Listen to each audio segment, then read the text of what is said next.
YouTube, and welcome to Behind the Wall, presented by Perky Jerky. I'm Junior Nation 5788 here at Charlotte, getting ready for the start of the Bank of America 500. Let's go!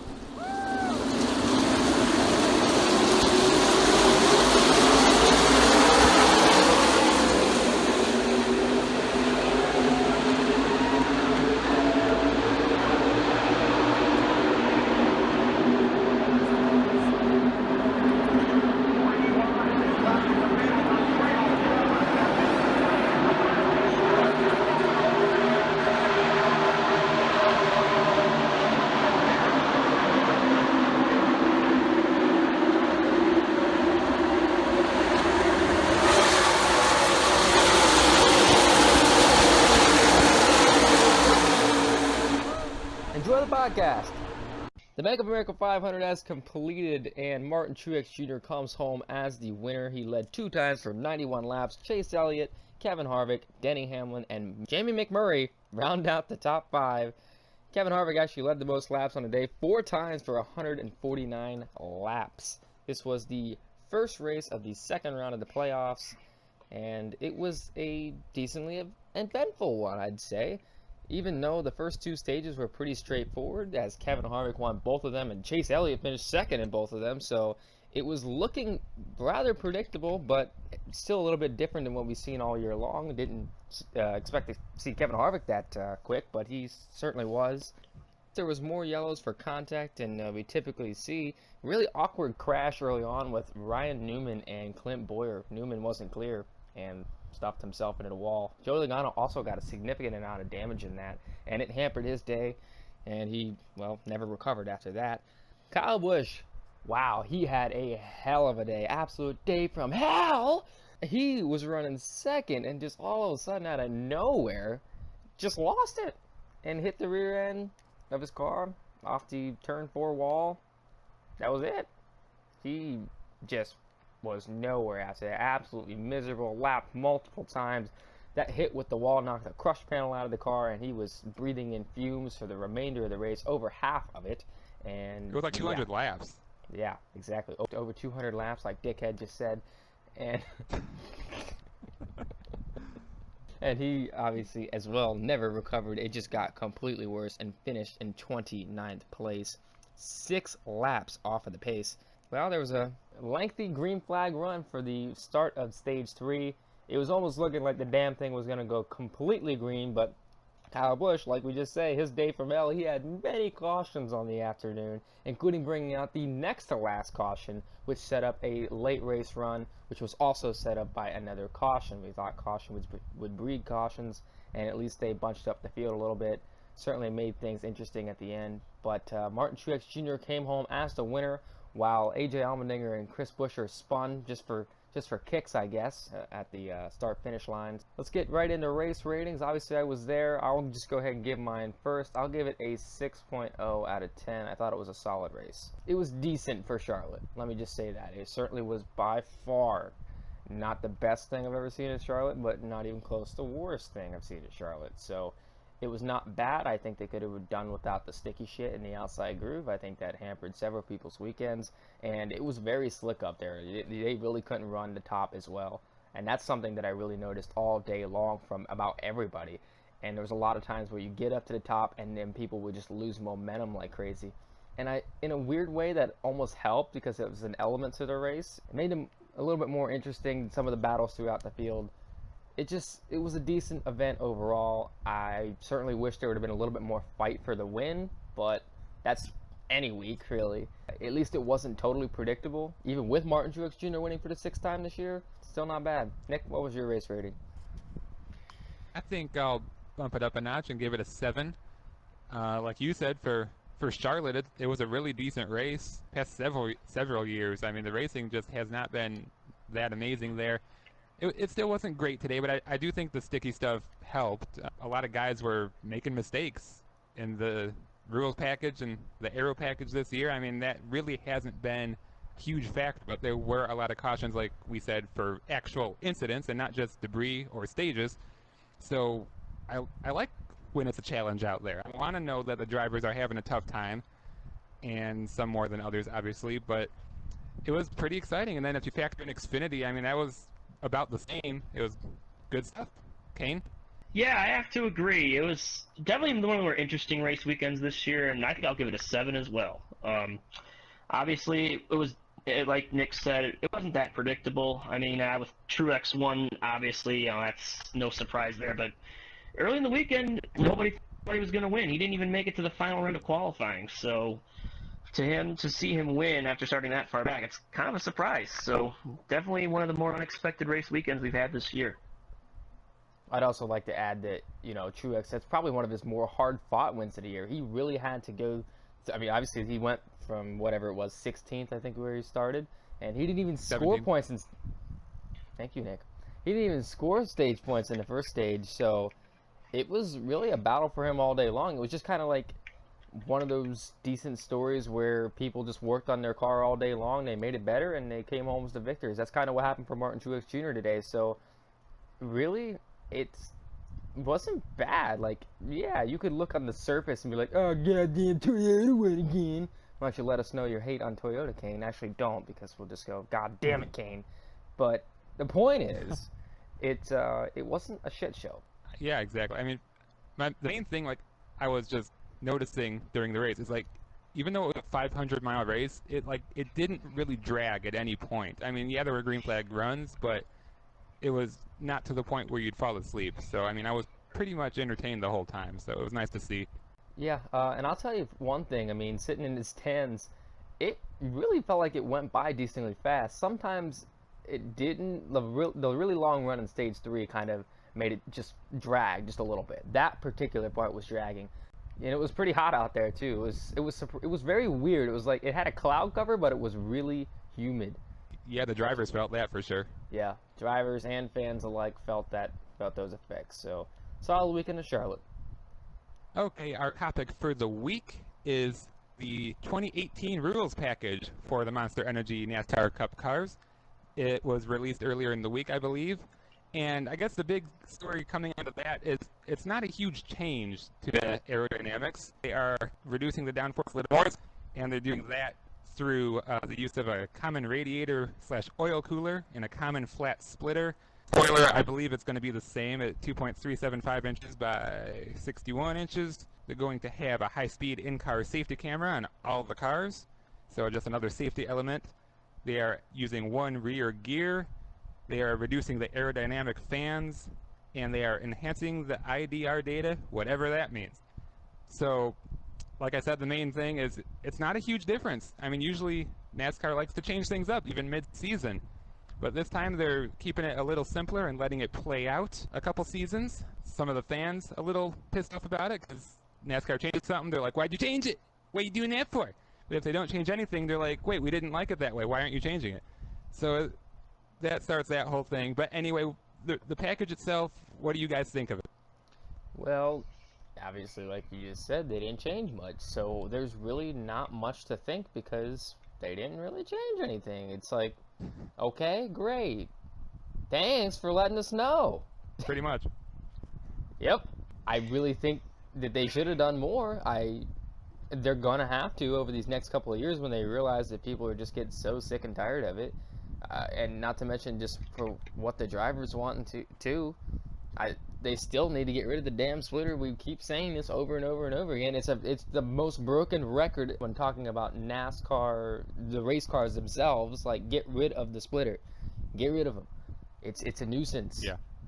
You know, we want the older style cars back. That's what's gonna bring. It's what's gonna bring better racing. That's what's gonna make fans excited again to watch racing. I really believe that. And until they get to that point, then, well, I don't know. There's not really much to say. If they want to keep working on this rule package, okay.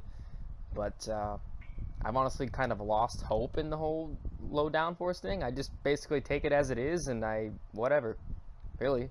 Just keep doing what you're doing. I just hope and pray to see a good race every weekend. Doesn't always happen, but that's it. I really don't have anything else to add. Yeah, I mean, with continuing to lower the downforce, I mean, it'll be something they have to work with for the first few races, but then they're smart enough, they're going to catch up to it, and it'll be back to the same single-file racing. So, I mean, of all the years to not take a big swing, I think this was probably not a good year for it.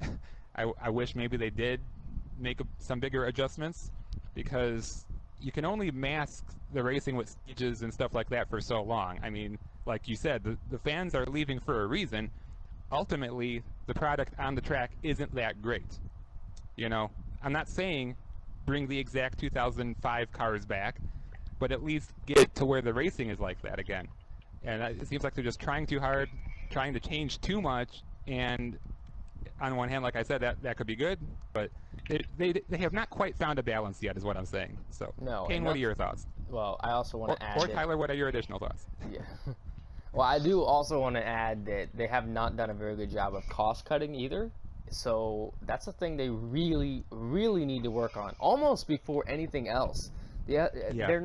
they're clearly not understanding that the sport is not only too expensive for its teams, it's also expensive for its fans.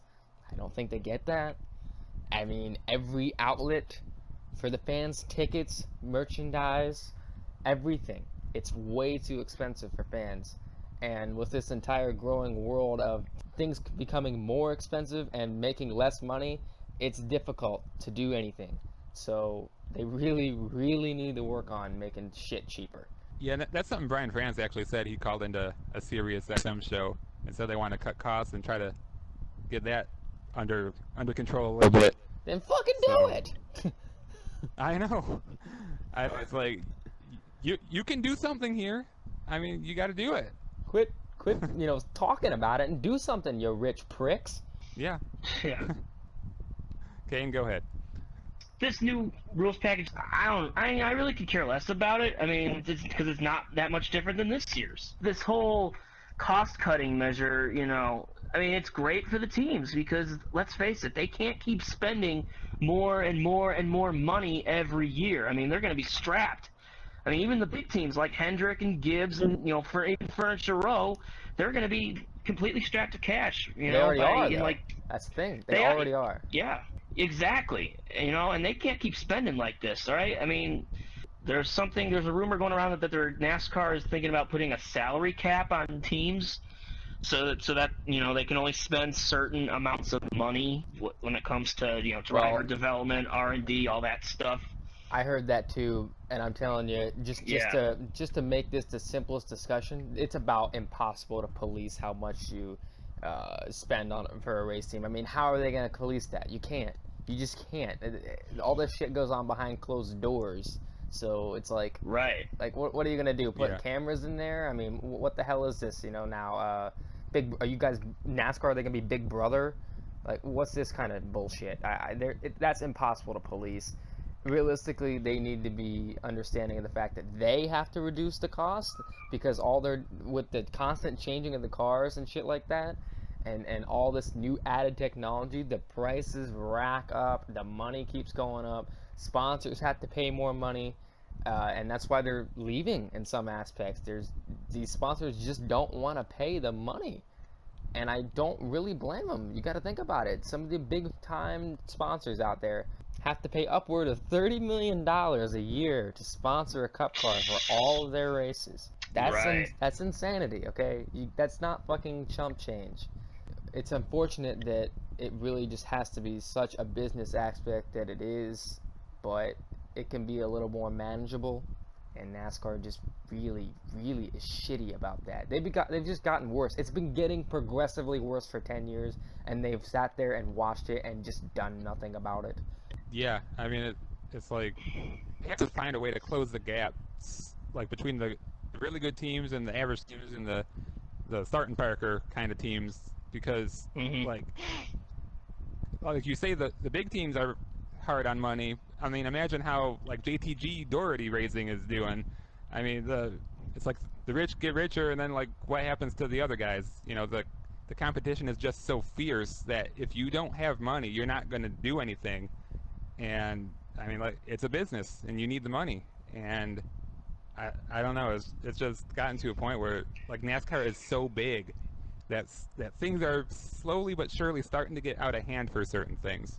And this is actually why a lot of teams are hiring drivers who bring their own sponsorship, like a Michael and Ned or like a Paul Menard, because because they're guaranteed that their sponsor is going to pay the bill for the entire season.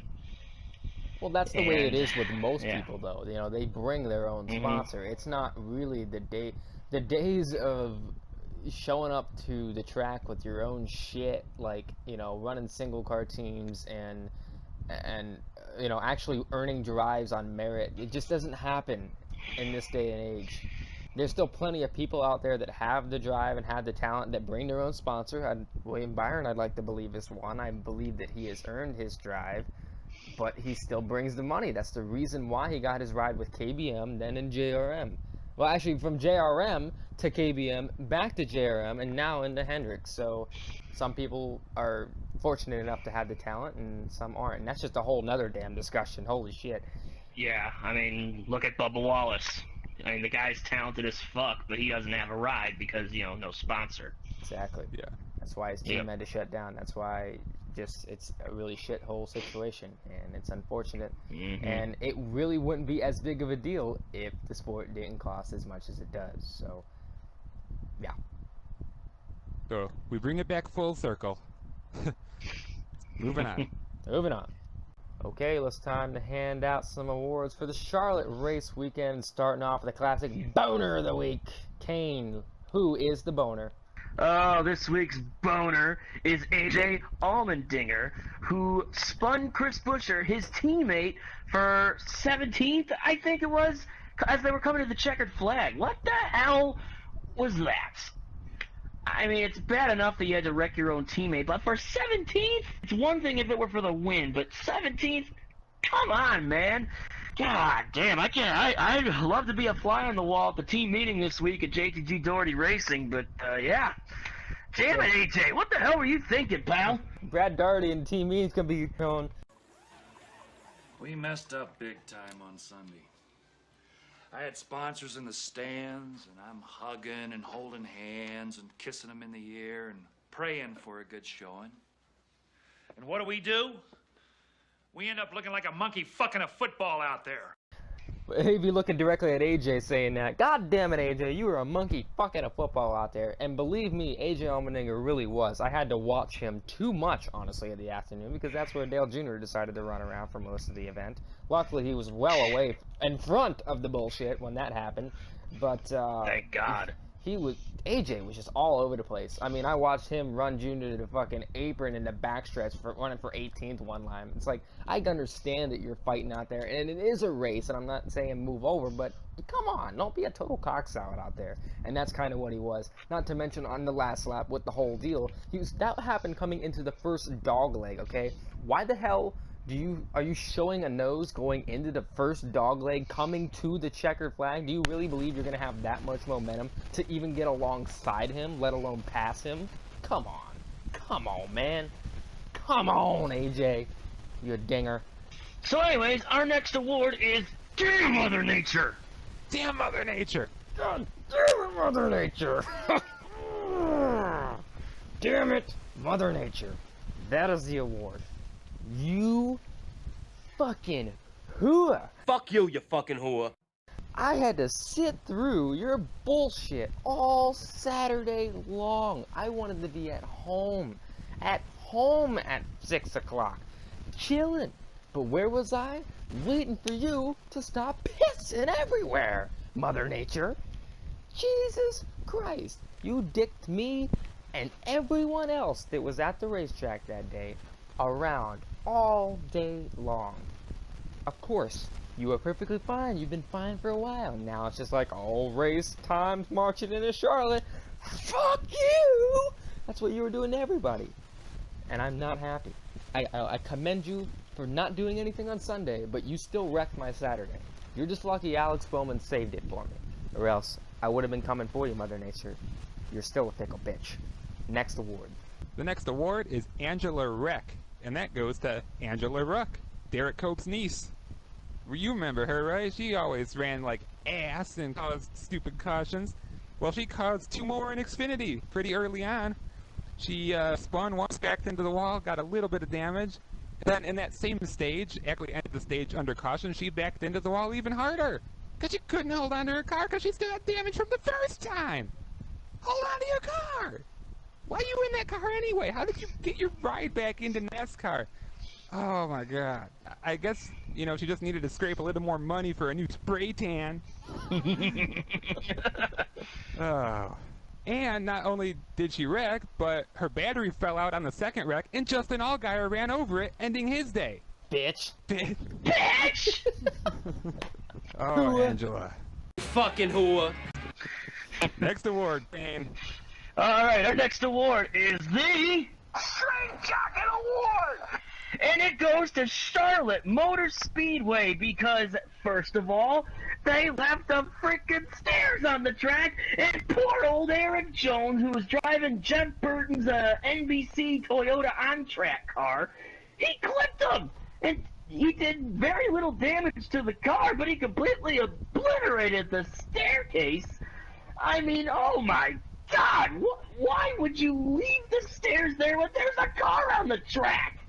And if that's not bad enough, during the Xfinity race, in fact, very late in the Xfinity race, the black flag box, the number board that displays a car's number that gets black flagged, it fell on the track and caused a debris caution. In fact, it was right in the middle of the front straightaway, and a bunch of guys nearly hit it.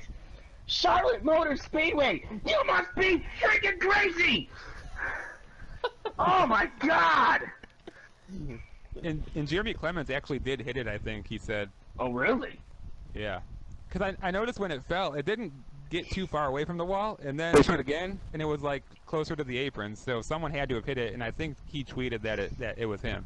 It was a big box, and that could have caused some serious damage. Alright, the next award is it's time to hand out some cigars. And the first cigar goes to Alex Bowman. My man, he hadn't made a start in, what, 7-8 months? Since he ran a truck race earlier this year. Steps in the car, gets a random ride for Chip Ganassi, driving the HendrickCars.com number 42 Chevy. And he went out there and slung dick. He won his first career NASCAR victory. That is pretty damn cool.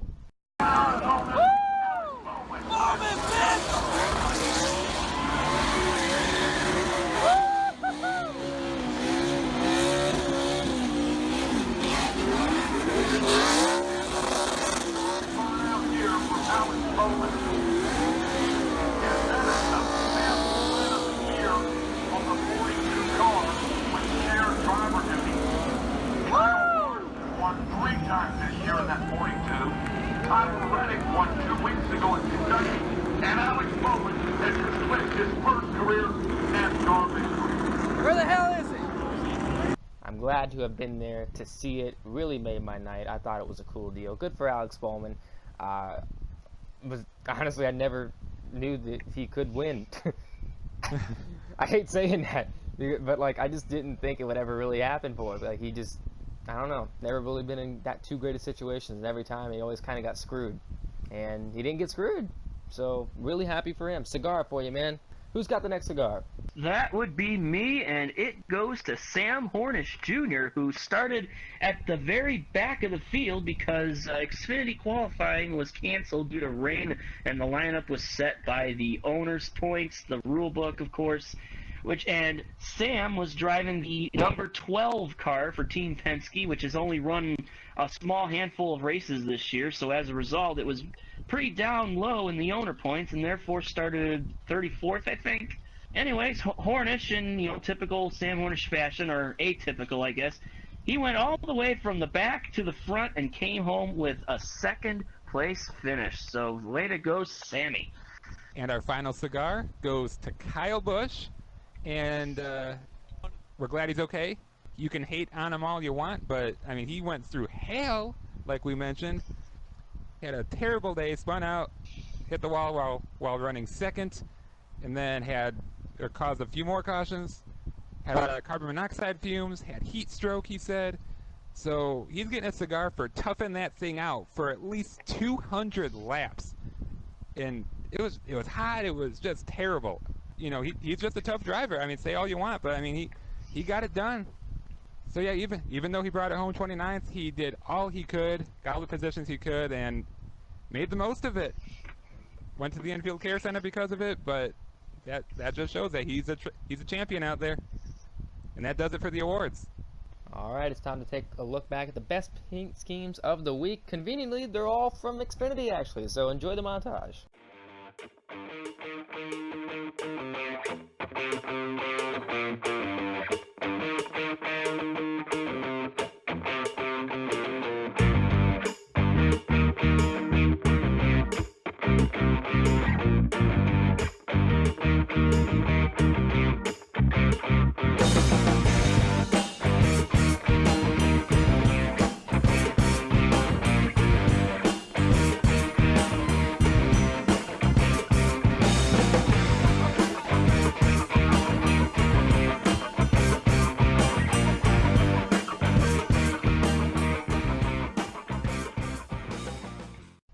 Three, two, one. Well, we don't have worst paint schemes of the week that ran, but I'd like to show this little video clip here talking about some paint schemes that were released earlier in the week. The new 2018 Hendrick Camaros. You're okay. This one, and this one, real fucking ugly.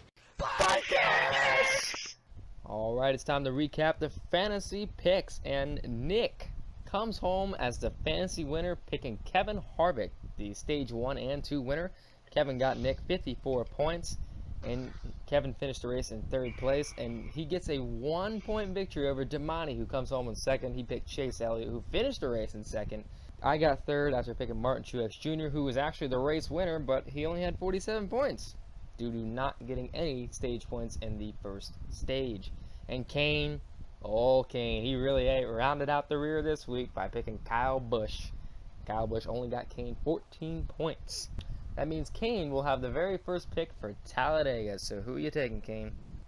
Nobody has picked this guy all season long. I'm going to be the first to do it. I cannot believe I'm saying this. I'm going with Ricky Stenhouse Jr. Wait, no. You don't what? Yep, that's right. The guy who's won the last 2 restrictor plate races. I mean, why wouldn't you pick him? I mean, he drives a Ford, and Ford has won the last 6 plate races. It only makes sense. So, yeah, Ricky Stenhouse. Tyler? I am in need of some points.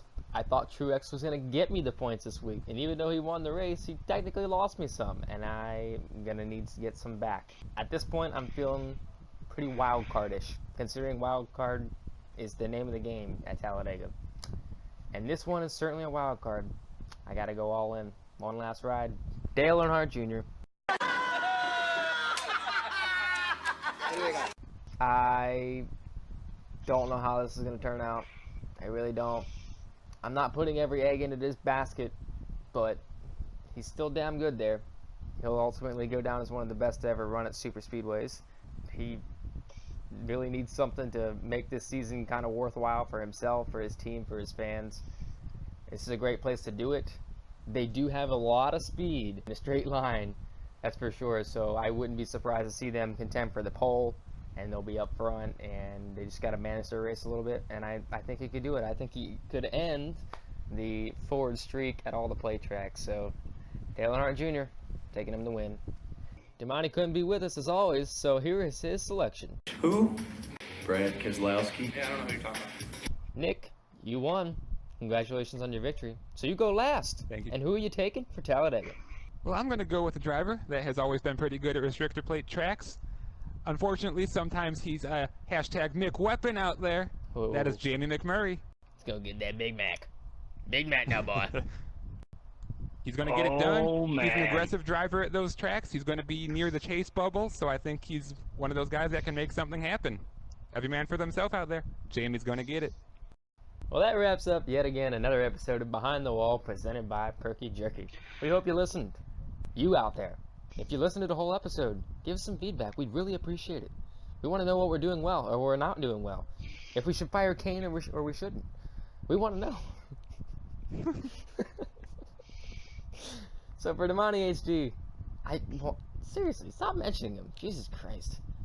For Kane Jr. 88. Ah, we love that old bastard. For Thermite 917, He's going to try to win a Chase Championship in our new NASCAR Heat 2 League. Yeah. And for myself, Junior Nation 5788, I enjoyed Charlotte. I don't enjoy it that often, but I did. This year was actually pretty solid. So, this has been Behind the Wall. You've been Behind the Wall. And thank you for listening.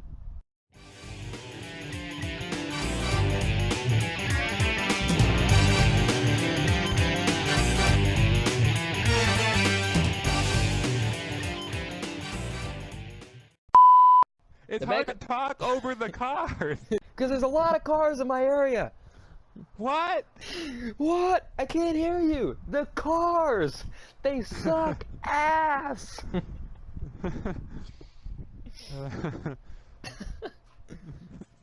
Banter. Like, enjoy the podcast. Wow, look at that. Look at that thing that just happened there. Wow, look at this. Oh, I'd like to sex that up. And then it gets quiet and the crowd's like, what? Everybody and just you're takes... amazing in bed. I know Oh my that. God. I know I'm amazing in bed. I wouldn't know personally, I'm just saying.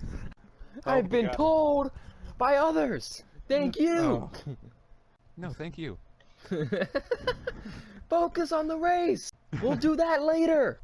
I'm not finished yet.